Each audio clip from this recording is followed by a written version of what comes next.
BJP maximum ಇಲ್ಲಿ ಆಯ್ಕೆ ಆಗ್ತಾ ಇದೆ 18ರಲ್ಲೇ ಅನ್ನೋದು ಅಷ್ಟು ಸತ್ಯವಾದ ಸಂಗತಿ. ಆದರೆ ಇತ್ತೀಚೆಗೆ ಅಹಿಂದ ಮೂಲಕ ಮೇಲೆ ಬಂದಂತಹ ಒಂದಿಷ್ಟು ನಮ್ಮ ಜಾರಕಿಹೊಳಿ ಸಹೋದರರು ಸತೀಶ್ ಅವರು ಅದರಲ್ಲೂ ಒಂದು ಕಡೆ ಇದ್ಕೊಂಡ್ರೆ, ಇನ್ನೊಂದು ಕಡೆ ಅವರು ರಾಜಕೀಯ ಜನ್ಮೆ ಇರೋದರಿಂದಾಗಿ BJPಯಲ್ಲಿ ಒಂದಿಬ್ಬರು ಉಳ್ಕೊಂಡು ಇಡೀ ರಾಜ್ಯದ ಮೇಲೆ ಪಕ್ಷಾತೀತವಾಗಿ ಹಿಡಿತ ಸಾಧಿಸೋಣ ಅಂತೇಳಿ ಕೋರೆ ಅವ್ರ ಜೊತೆಗೆ, ಯಾದವ್ ಅವ್ರ ಜೊತೆಗೆ, ಇನ್ನುಳಿದವ್ರ ಜೊತೆಗೆ ಒಂದು ಪ್ರೀತಿಯಿಂದ ಆತ್ಮೀಯ ಆಲಂಗಿಸಿಕೊಳ್ಳುವಂಥ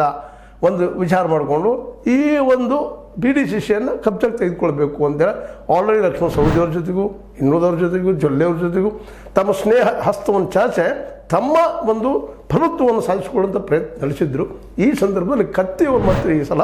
ಸಿಡಿದು ಹೊರಗೆ ಬಂದರು. ಕಾರಣ ಇಷ್ಟ, ಅವರು ಕೈಲಿದ್ದಂಥ 3 ಸಂಸ್ಥೆಗಳು, ಮಧ್ಯದಾಗಿ BDCC ರಾಜೀನಾಮೆ ಕೊಡುವಂಥ ಪ್ರಸಂಗ ನಿರ್ಮಾಣ ಆಯಿತು. ಎರಡನೇದಾಗಿ ನಮ್ಮ ಹೀರಾ ಶುಗರ್ ಅದು ದಿವಾಳಿ ಹಂತಕ್ಕೆ ಬಂದದಂತ ತಿಳ್ಕೊಂಡು